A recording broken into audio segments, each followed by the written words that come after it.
This afternoon we're here at 629 North Stanley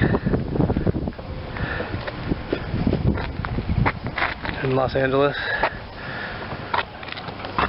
and we're inspecting this single-story prefabricated fireplace. This here's the flashing area. This is just going to be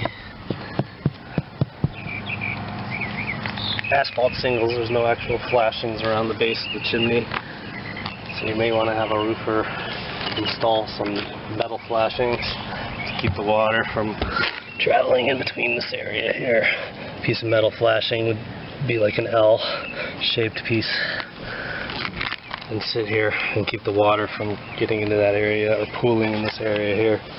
The chase covers is too tight, but it's not because the chase cover is too tight. They put this form in, and so this form needs to be removed and the chase moved, and then it'll have the air space. So this is required to have air space in this area here. This is your air cooling section, so it's a dual pipe. So when the chimney's on, this area here pulls cold air down to keep the chimney from overheating. This is where the flue vents. And so again, we're going to recommend the chase cover be corrected so that it overlaps a ½ inch on all four sides with this caulking here. And then we'll recommend a rain collar. So we'll remove this caulking, rain collar, readjust this chase so that it cools on all four sides. Alright, and just coming down the ladder, look at the interior flashings here. So the smooth stucco coated it. That's all nicely sealed in the corners. Nothing to worry about there. No cracks in any of the stucco.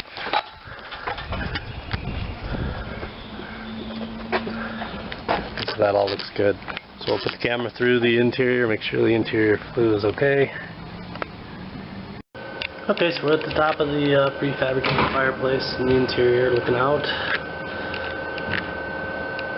So we'll come back down. These are all satisfactory. And so what we're looking for here in the flue, this is just a slip-in cap. So what we're looking for in the flue is any breaches in these lines here, any bent edges where the flue liner was put together. And so they're locking mechanisms, so they twist lock together with these locks, lock into place.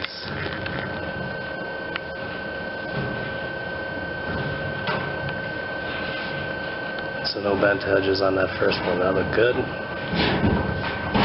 Come down this inseam here. And we're also looking for any missing top rivets.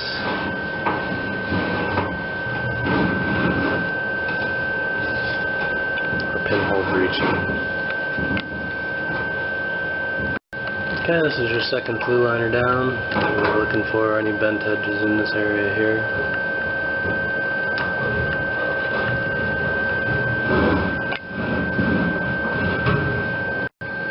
Okay, third liner down, still looking for any bent edges or breaching. Still stainless steel. So the fuel they're using is gas. Gas is a clean burning fuel, not subject to no burn days. Last year in Los Angeles we had about 40 no burn days where we were not allowed to burn firewood in our fireplace. So keeping it as a gas fireplace is probably the best recommendation.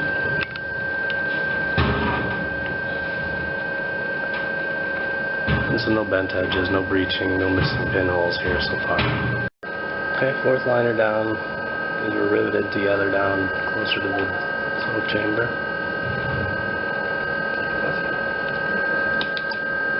Oops, went the wrong way. Spinning around this.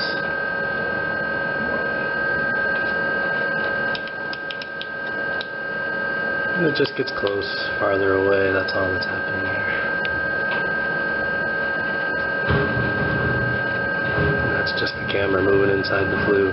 So that liner joint looks satisfactory as well. Okay, last liner section down, I believe. Fifth liner down.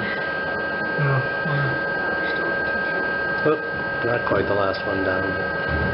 5th liner section down. And there's a good pop rivet there in the connecting joint. No bent edges, no rusting, and no breaching has been found so far. Okay, I think we're on our last liner section joint here. Pop rivets look good. No bent edges in this area here. I'm going to get a little close again. I'll try and keep up with the focus.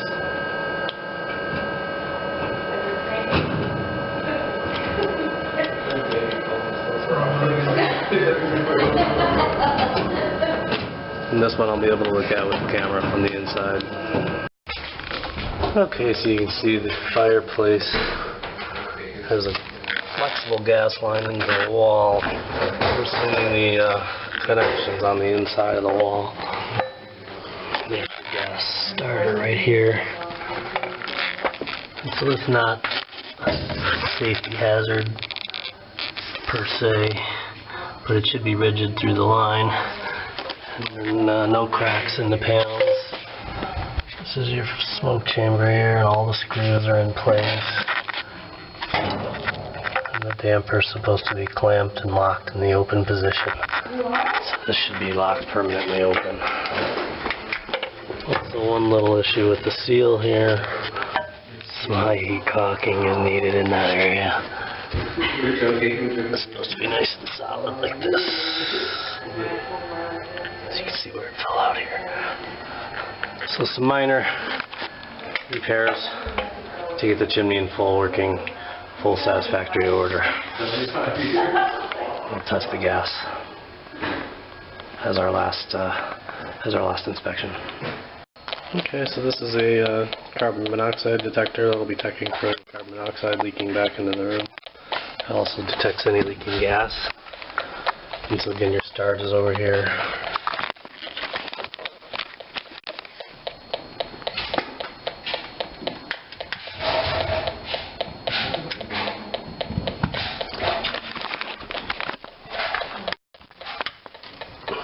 So this is just fiberglass.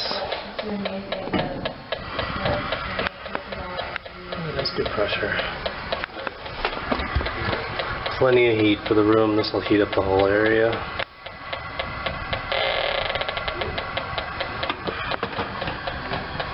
These are designed to refract heat.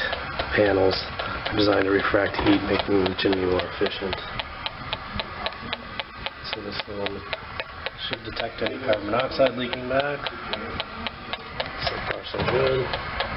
We'll make it a little more sensitive.